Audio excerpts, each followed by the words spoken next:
বিচার বিভাগের সবচেয়ে সুবিধার্থে সাংবাদিক বন্ধুদের আপিল বিভাগে এবং হাইকোর্টে প্রবেশাধিকার লাগবে। ইউনাইটেড বারের পক্ষ থেকে সুপ্রিম কোর্ট বারের সকল স্তরের আইনজীবীরা তিনটা দাবি নিয়ে এবার আমাদের আন্দোলন। নাম্বার 1, বিচার আপিল বিভাগ সহ হাইকোর্টে কোনো ক্যামেরা ট্রায়াল হবে না। সাংবাদিকরা জাতির চতুর্থ স্তম্ভ, গণতন্ত্রের সাংবাদিকরা যেন প্রবেশাধিকার পায় হাইকোর্ট এবং আপিল বিভাগে, আমরা পরিষ্কার বলেছি।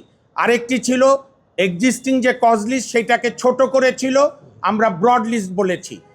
ওই দাবিটুকু প্রধান বিচারপতি মেনে নিয়েছেন, এই জন্য কিছুটা মেনে নিয়েছেন।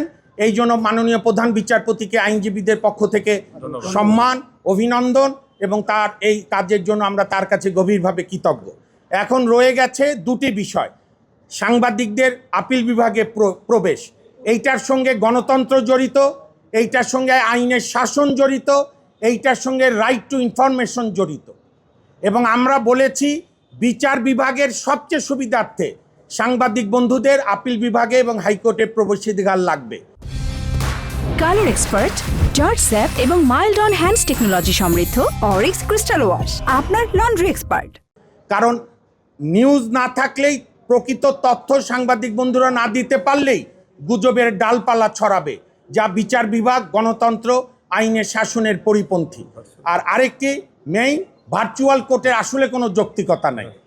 আপনি দেখেন পুরো ঢাকায় আর তেলের সংকট নাই। এর আগে আমরা হিসাব দিয়েও বলেছিলাম ভার্চুয়াল কোর্ট করলেও না তেল সাশ্রয় হয় না জ্বালানি সাশ্রয় হয়। আজকে আমাদের একটা বিশাল বিক্ষোভ মিছিল বারে হচ্ছিল, কিন্তু আমরা সেটা সংক্ষিপ্ত করেছি। আমাদের বারের বর্তমান সভাপতি জনাব মাহবুবউদ্দিন খোকন সাহেব জানিয়েছে যে তিনি এবং কমিটি গত বৃহস্পতিবার মাননীয় প্রধান বিচারপতি মহোদয়ের সঙ্গে সাক্ষাৎ করেছে, পুরো বিষয়টা জানিয়েছে এবং আমরা প্রত্যাশা করি আজকে বিকালের মধ্যে হয়তো বা ওনারা ডিসিশনটা রিভিউ করবে। কারণ সমস্ত বিচারপ্রার্থী, জনগণ, আইনজীবী সবাই বুঝতে পারছে দেশে কোনো জরুরি অবস্থা নাই, দেশে জ্বালানি সংকট নাই, বরং একটা প্রচার হচ্ছে এগুলোর মধ্য দিয়ে যারা লুকিয়ে আছে, যারা বারের বিরুদ্ধে অবস্থান নিয়েছিল তাদেরকে ওকালতি করার সুযোগ দেওয়া কিনা। আরেকটা বিষয় হচ্ছে যে আইনকে ওনারা রিলাই করেছে সেই আইন বানিয়েছিল আনিসুল হকরা এবং সাবেক প্রধান বিচারপতি সৈয়দ মাহমুদ হোসেন, যারা অ্যাক্সেস টু জাস্টিস ডিনাই করত, যারা চাইতো না যে বিচার বিভাগে মানুষ ন্যায় বিচারের জন্য আসুক। আর বর্তমান আপিল বিভাগ কিন্তু ঐতিহাসিক আপিল বিভাগ। 5 আগস্টের রক্তস্নাত আন্দোলনে জনগণের সার্বভৌম ইচ্ছার উপর ভিত্তি করে এই আপিল বিভাগ গঠিত, ছাত্র জনতার রক্তের উপরে। কাজে আমরা বিশ্বাস করি ওনারা রিভিউ করবেন। যদি কালকে অনলাইন কোর্ট আবারও রাখে, আমরা কালকে দুপুর 1টা থেকে সমস্ত বারে সাক্ষ্য সংগ্রহ করব। আমরা ওনাদের সময় দিতে চাই যে যেন বিশদবার উইথড্র করে, তারপর উইথড্র না করলে আগামী 5 মে বারের সভাপতি রুমের সামনে থেকে বারের হাজার হাজার আইনজীবীর স্বাক্ষরিত বক্তব্য আমরা প্রধান বিচারপতির কাছে পৌঁছে দেব এবং সেই বক্তব্যও আমরা বলবো গণতন্ত্রের স্বার্থে, আইনের শাসনের স্বার্থে সাংবাদিকদের কোর্টে প্রবেশাধিকার দিতে হবে। অতীতের ন্যায় বর্তমানও আপনারা যে আমাদের আন্দোলনে জনগণকে জানাচ্ছেন, আপনাদের প্রতি আমাদের গভীর কৃতজ্ঞতা। এই দেশ আমাদের সবার, আসুন সবাই মিলে আইনের শাসন প্রতিষ্ঠা করি।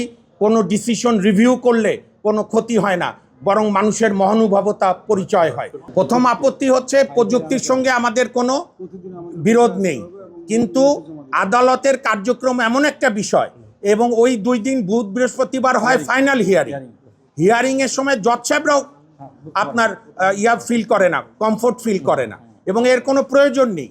এবং যে সার্কুলারটা দিয়েছে সেখানে কিন্তু আপনার ওই আধুনিক প্রযুক্তি বলেছে জ্বালানি এবং বিদ্যুৎ সাশ্রয়। পার্লামেন্টে জামাতের বিরোধী দলরা বলেছিল পার্লামেন্ট বন্ধ করেন, সরকার বলেছে কোনো সংকট নেই, বরং কোর্ট যদি বন্ধ থাকে, আমি আগের দিন উদাহরণ দিয়েছিলাম যে যখন দ্বিতীয় বিশ্বযুদ্ধে যুক্তরাজ্যে হামলা চালিয়েছিল ফ্যাসিস্ট হিটলার, উইনস্টন চার্চিল প্রধানমন্ত্রী তার আইনমন্ত্রীকে জিজ্ঞেস করেছিল হাউস অফ লর্ডস চলছে, ওদের কোর্টকে বলে হাউস অফ লর্ডস, বলে চলছে, তাহলে ইংল্যান্ড টিকে যাবে।